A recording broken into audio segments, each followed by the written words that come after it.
전투가 치열하던 어느 전쟁터, 그날도 전투가 끝나고 저녁 시간에 지휘관이 장교들을 모아놓고 말했습니다. 그대들은 오늘 가장 탁월한 군인이 누구라고 생각하는가?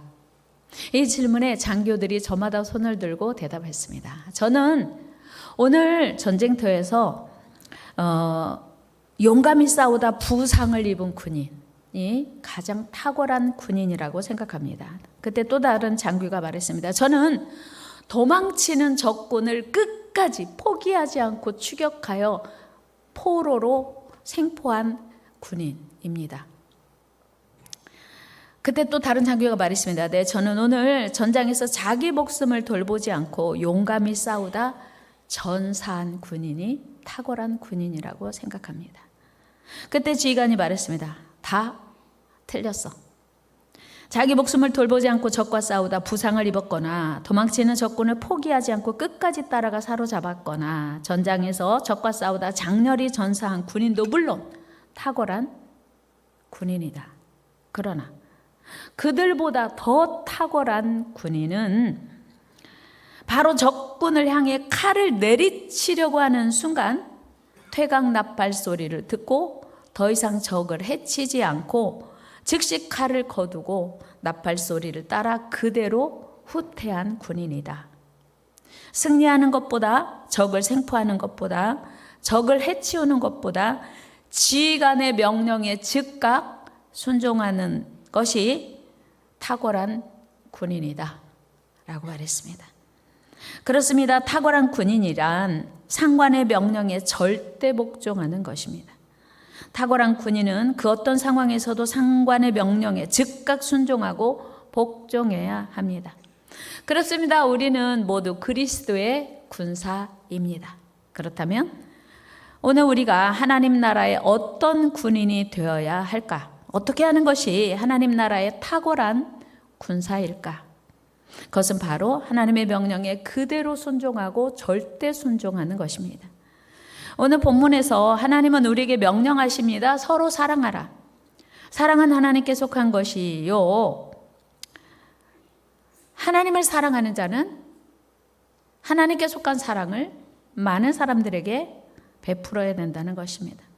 우리 하나님은 지금도 우리를 사랑하시기에 우리도 서로 사랑하는 것이 마땅하다고 성경은 말하고 있습니다. 오늘 본문 7절 8절 읽어요. 시작.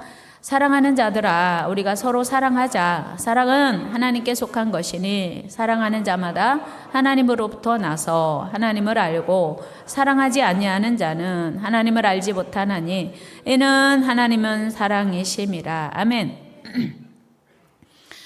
오늘은 어버이 주일입니다. 여러분은 부모님을 공경하는 것이 쉽습니까? 어렵습니까?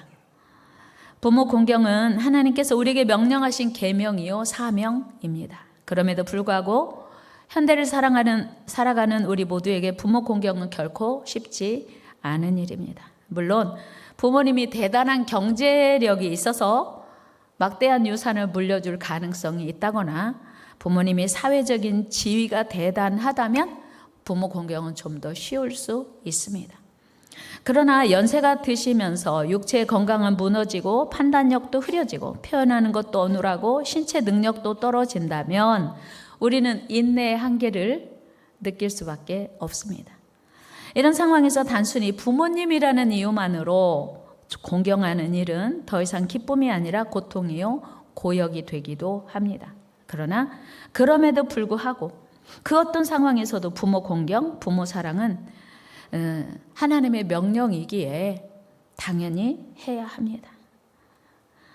또한 우리 내면에 자리한 부모님을 향한 부정적인 감정과 상관없이 또 우리의 형편과 상관없이 부모 공경은 하나님께서 자녀된 우리에게 주시는 사명입니다.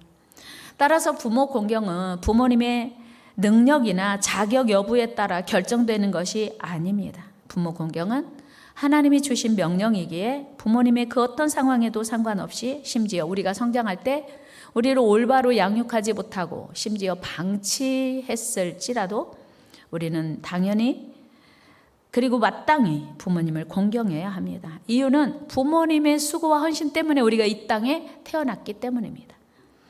그러므로 부모의 탁월함이 아니라 부모라는 이유만으로 존경하고 공경해야 합니다.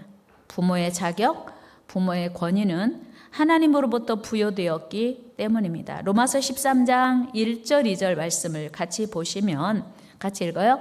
각 사람은 위에 있는 권세들에게 복종하라. 권세는 하나님으로부터 나지 않음이 없나니 모든 권세는 다 하나님께서 정하신 바라. 그러므로 권세를 거스르는 자는 하나님의 명을 거스름이니 거스르는 자들은 심판을 자취하리라. 아멘. 여기서 보면요, 권세, 물론 이 권세, 성경이 말하는 권세는 세상 권세를 의미합니다. 국가 통치자들의 권세를 비롯하여 모든 권세는 하나님으로부터 왔다는 것입니다. 오늘 본문 1절에서 분명히 권세는 하나님으로부터 나지 않음이 없다. 모든 권세는 하나님이 정하셨다라고 말씀합니다. 그렇습니다. 모든 지도자들의 권세는 하나님으로부터 온 것입니다. 다니엘 4장 17절에서도 확인할 수 있습니다. 우리 같이 읽어요. 이는 순찰자들의 명령대로요 거룩한 자들의 말대로이니 지극히 높으신 이가 사람의 나라를 다스리시며 자기 뜻대로 선한 자를 그 위에 세우시는 줄을 사람들이 알게 하려 함이라 하였느니라. 아멘. 여기서 지극히 높으신 이가 누구예요? 하나님. 하나님이 세상 나라의 권세를 주셨다는 것입니다. 하나님은 모든 국가를 통치하고 다스리세요. 그러나 하나님이 직접 통치하시지 않고 인간 대리자를 통해서 온 세상을 다스리시고 통치하십니다. 그러므로 각 나라의 통치자는 하나님께로부터 권세를 부여받고 국가를 통치하는 것입니다. 그래서 지도자가 결정되면, 물론 공산주의 독재 정권을 이야기하는 거 아닙니다. 그거 빼고 나머지는 다 하나님이 주신 권세예요. 그래서 여러분, 우리가 원하는 지도자가 세워지지 않아도 욕하고 부정하면 하나님의 말씀에 거역하는 것입니다. 불순종하는 것이에요. 그래서 그들의 인물됨과 정치적 능력이 있고 없고를 떠나서 하나님이 권세를 주셨기에 그가 그 권세를 가지고 있는 것입니다. 따라서 이 땅의 권세자들은 모두 다 하나님께서 허락하신 권세를 가진 사람들입니다. 그들에게는 하나님의 권위와 그들을 향한 하나님의 뜻이 있습니다. 그러므로 우리는 권세자들을 두려워하고 존경해야 합니다. 다윗이 이에 대한 훌륭한 본을 보여주었습니다. 사울은 이스라엘의 초대 왕이었습니다. 그런데 다윗이 정적이기도 하고 사위임에도 불구하고 자기를 지켜주고 그 악령이 들렸을 때 쫓아주었음에도 불구하고 죽이려고 추격합니다. 수차례나 죽이려고 시도했습니다. 다윗이 사실은 사울을 죽일 수 있는 기회가 있었습니다. 그럼에도 불구하고 다윗은 그를 대적하지 않았습니다. 이유는 그가 사울을 하나님이 세우신 왕으로 인정하고 그 권위를 인정했기 때문입니다. 우리 사무엘상 24장 10절 말씀 읽겠습니다. 오늘 여호와께서 굴에서 왕을 내 손에 넘기신 것을 왕이 아셨을 것이니이다. 어떤 사람이 나를 권하여 왕을 죽이라 하였으나 내가 왕을 아껴 말하기를 나는 내 손을 들어 내 주를 해하지 아니하리니 그는 여호와의 기름 부음을 받은 자이기 때문이라 하였나이다. 아멘. 여러분, 다윗이 사울을 해치지 않았던 것은 오직 하나님이 그를 기름 부어 세웠기 때문이라고 고백합니다. 오늘 우리가 부모님을 향한 태도가 바로 사울을 향한 다윗의 태도여야 한다는 것입니다. 오늘 우리는 부모님을 비롯한 권위자들의 태도가 우리 보기에 못마땅할 수 있습니다. 그러나 그럼에도 불구하고 하나님께서 그들을 세우셨음을 인정해야 합니다. 그래서 부모님의 권위를 인정하고 존중해야 합니다. 성경은 부모의 권위에 대해서 아주 분명하고 강하게 말씀하고 있습니다. 자녀가 부모를 공경하고 순종해야 하는 이유는 하나님의 명령 중 하나로 구약과 신약 모두에서 강조되고 있습니다. 출애굽기 20장 12절 말씀 읽습니다. 시작. 내 부모를 공경하라. 그리하면 내 하나님 여호와가 네게 준 땅에서 네 생명이 길리라. 아멘. 하나님은 부모 공경해라. 그러면 내가 복 줄게. 하나님의 명령인 거예요. 부모 공경을 통해서 그 자녀들을 축복하시기를 기뻐하시는 거예요. 골로새서 3장 20절에서도 사도 바울은 이렇게 말씀하고 있습니다. 자녀들아 모든 일에 부모에게 순종하라. 이는 주 안에서 기쁘게 하는 것이니라. 아멘. 부모님께 순종하는 것이 하나님께 순종하는 거래요. 하나님을 기쁘시게 하는 거래요. 그리고 모든 일에 순종하래요. 내 마음에 들으면 순종하고 내 마음에 안 들면 불순종하는 게 아니고, 내 형편이 되면 순종하고 형편이 안 되면 불순종해도 되는 게 아니고 모든 일에 순종하라는 거예요. 이처럼 부모 공경은 하나님께서 세우신 질서 안에서 하나님께 순종하고 하나님을 섬기는 것의 연장선으로 여기신다는 것입니다. 그래서 반드시 부모 공경을 실천하여 열심히 성실하게 주의 뜻에 순종해야 합니다. 여러분, 학생들이 대학에 가서 수강 신청을 하죠. 학교를 한 학기 동안 다니면서 어떤 과목을 수강해야 할지 본인이 선택하거든요. 그런데 수강 신청할 때 필수 과목이 있고요. 선택 과목이 있어요. 선택 과목은 내가 하고 싶은 거, 원하는 거 하면 돼요. 그러나 필수 과목은 내가 하기 싫어도, 강의를 듣기 싫어도 들어야 돼요. 만약에 나는 싫어, 난 수학 싫어, 그러니까 필수 과목임에도 불구하고 난 수강 신청 안 해. 그래서 만약에 선택 과목을 엄청 많이 한 학기에 이수해야 할 학점보다 더 많이 이수했다고 봅시다. 진급할 수 있을까요? 없을까요? 당연히 유급이에요. 유급. 그러니까 선택 과목을 많이 이수해도 전공, 필수 과목을 이수하지 않으면 유급됩니다. 마찬가지예요. 우리가 신앙생활 하면서 할 수 있는 건 열심히 하고, 제가 하나님 사랑하니까 이건 할게요, 저건 할게요 하면서 부모 공경은 저 어려워요, 저 이거 안 할게요 라고 하면 하나님께 불순종하는 거라는 거예요. 왜요? 부모 공경은 필수, 선택이 아닌 필수이기 때문이에요. 우리 옆에 계신 분과 이렇게 인사해요. 부모 공경은 선택이 아닌 필수입니다. 그렇습니다. 부모 공경은 선택이 아닌 필수 과목이에요. 하나님의 명령이에요.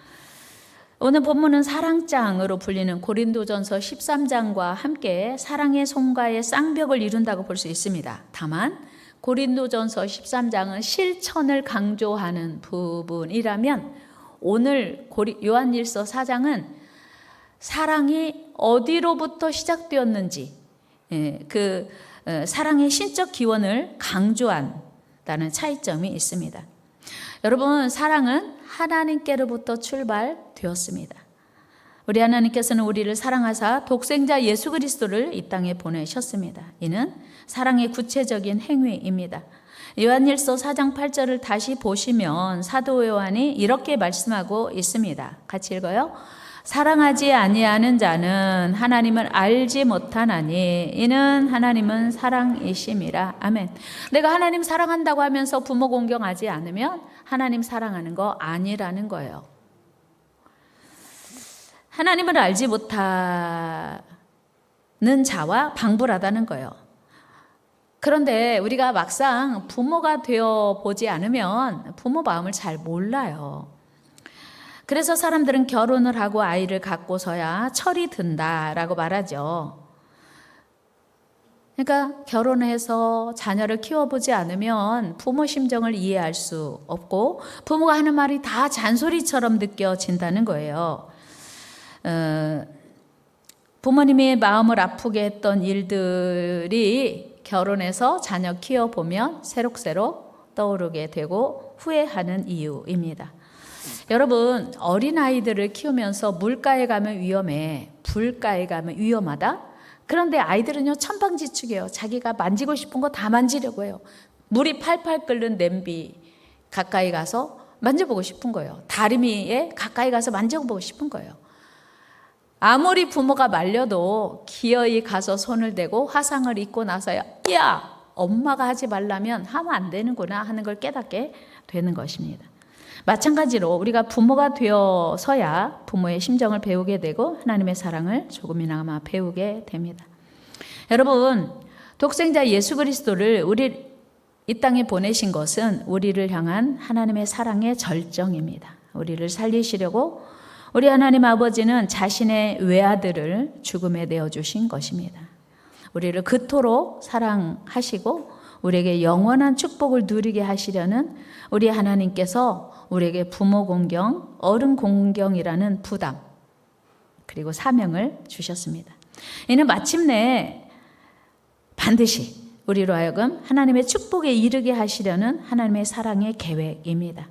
여러분, 그리스도 안에서 부모님을 공경합시다. 목사님, 저는요 부모님이 안 계세요. 다 돌아가셨어요. 어떻게 하죠? 어른 공경하면 돼요. 부모님처럼 연세 드신 연로하신 어르신들을 공경하면 됩니다. 그런데 부모님을 공경하는 것이 하나님께 순종하는 것이요 하나님을 사랑하는 일이라고 하는데, 사실은 그리고 그 부모 공경이 내가 복받는 비결임을 성경은 여러 곳에서 말씀하고 있습니다. 그런데 하나님이요 부모님들께도 책임 있어 라고 말씀하세요. 부모 공경은요 자녀들만 할 수 있는 게 아니라 부모가 더 중요하다고 하는 거예요. 표현되지 않는 사랑은 사랑이 아니라고 합니다. 자녀들은 부모에게 모든 것을 배우게 돼요. 말하는 것도 배우고 식습관도 배우고 삶의 지혜도 배웁니다. 부모님이 따뜻하게 말하면 자녀들도 따뜻하게 표현하는 법을 배웁니다.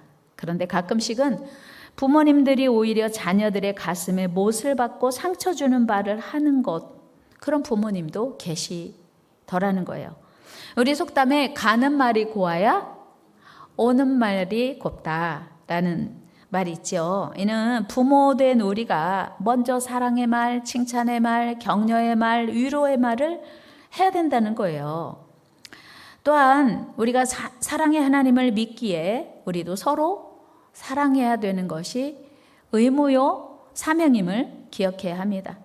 유일한 사랑의 근원이신 우리 주님을 모신 자들은 참 사랑을 할 수 있습니다. 여러분, 사랑은 우리 성도들의 특권이며 책임입니다. 사랑은 우리 특권이에요. 옆 사람에게 알려드려요. 부모님 섬기는 것도 우리 특권입니다. 서로 사랑하는 거 우리의 의무입니다. 특별히 부모 공경 역시 우리에게 원하시는 하나님의 뜻, 부모 공경은요 하나님의 뜻이에요. 하나님의 사명이고요. 이처럼 부모 공경은 하나님의 명령이기에 하나님을 사랑하고 섬기는 자는 당연히 부모 공경을 잘할 수밖에 없습니다. 이 아름다운 5월에 자녀는 부모를 잘 공경하고 부모는 자녀를 사랑함으로 행복한 가정 이루시기를 축복합니다. 부모 공경을 통해서 하나님께서 약속하신 놀라운 축복을 누릴 수 있기 때문이에요. 우리 요한복음 13장 34절 말씀 읽어요. 시작. 새 계명을 너에게 주노니 서로 사랑하라. 내가 너희를 사랑한 것 같이 너희도 서로 사랑하라. 너희가 서로 사랑하면 이로써 모든 사람이 너희가 내 제자인 줄 알리라. 아멘. 사랑하면, 이게 전제 조건이에요. 예수님의 제자가 된대요. 사랑하면 예수님의 제자가 된다. 다른 말로 하면 사랑하지 못하면 예수님의 제자가 되지 못한다는 말이기도 하죠. 근데 우린 착각하고 있는 거예요. 나는 내 형편이 사랑할 수 없어. 그래도 하나님이 날 사랑하겠지? 내가 주의 제자인 거 맞겠지? 착각하면 안 됩니다. 우리가 먼저 서로 사랑하면 주님의 제자가 된대요. 그래서 여러분 서로 사랑하는 은혜 있기를 축복합니다. 여러분 하나님 사랑하시죠? 그렇다면 서로 사랑해야 돼요. 부모 공경, 어른 공경 잘해야 돼요. 그러기 위해서도 부모의 책임이 결코 약화될 수 없습니다. 부모된 우리도 끊임없이 자녀에게 사랑을 표현하고 전달해야 합니다. 에베소서 6장 4절 같이 읽어요. 시작. 또 아비들아 너희 자녀를 노엽게 하지 말고 오직 주의 교훈과 훈계로 양육하라. 아멘. 부모된 우리가 끊임없이 자녀들에게 사랑을 표현하고 전해야 합니다. 이 말씀은 부모가 부모의 책임과 사명을 다할 때 자녀들이 부모 공경을 잘할 수 있다는 뜻입니다. 2015년에 EBS에서 그 고3 학생들을 대상으로 이런 실험을 했대요. 고3 부모님들에게 자녀들에게 편지를 쓰도록 했습니다. 그리고 그 부모님의 편지를 수능 모의고사 국어 시험 문제에 개인적으로, 그러니까 출제 그 시험지에 실은 거예요. 그러니까 우리 부모님의 편지를 내 국어 시험지에 실은 거예요. 그래서 시험 문제를 풀게 했습니다. 그러니까 국어 시험 문제는 각각 다른 시험지였겠죠. 몇몇 학생들은 국어 시험 도중에 부모님의 편지를 직접 읽게 된 것입니다. 어떻게 되었을까요? 이 편지를 받은 학생들의 마음이 그동안 힘들었던 것도 치유되고 엄마랑 아빠랑 관계가 소원했던 것도 이 편지 한 장으로 그냥 다 해결된 거예요. 엄마 빨리 보러 가고 싶다는 이 학생이 집에 가서 엄마한테 뭐라고 말했을까요? 화냈을까요? 짜증냈을까요? 엄마 사랑한다고, 고맙다고, 앞으로 효도하겠다고 하지 않았을까요? 효도가 어디서 시작됐어요? 부모님의 사랑에서. 그래서 여기 계신 많은 분들 어버이날 지나면서 남의 집 자식들은 용돈 100만 원 보냈다는데 우리 자식은 전화도 안 하고 뭐야 도대체가 아니고, 아하, 문제는 누구에게 있다? 누구에게? 부모님께 있는 거예요. 그 부모님이 왜 그렇게 자녀에게 마음을 안 여냐면 부모님도 삶이 힘들고 지치고 그 부모님께 또 사랑받지 못한 대물림이거든요. 그래서 우리는 여기서 부모님에게 사랑받지 못한 그 아픔을 끊어야 돼요. 대물림 하지 말고 자녀들에게 이제는 내가 끊어서 나로부터 하나님의 사랑받은 내가 자녀들에게 사랑을 유통해야 되겠다, 대물림해야 되겠다, 이런 결단이 시작될 때 여러분들의 자녀가 치유되고 회복되면 당연히 효도할 수 있는 거죠. 부모 공경은 하나님에게서부터 시작됐고요. 하나님의 사랑을 받은 우리가 그 가문의 부정적인 모든 흐름을 끊고 이제 다시 축복의 가문으로 만들어 가도록 시작해야 합니다. 여러분, 부모 공경 하나님의 소원이고 하나님의 명령입니다. 하나님을 사랑하신다면 부모님을 사랑해야 돼요. 하나님을 사랑하는 것이 부모님을 사랑하는 것도 포함되어 있기 때문입니다.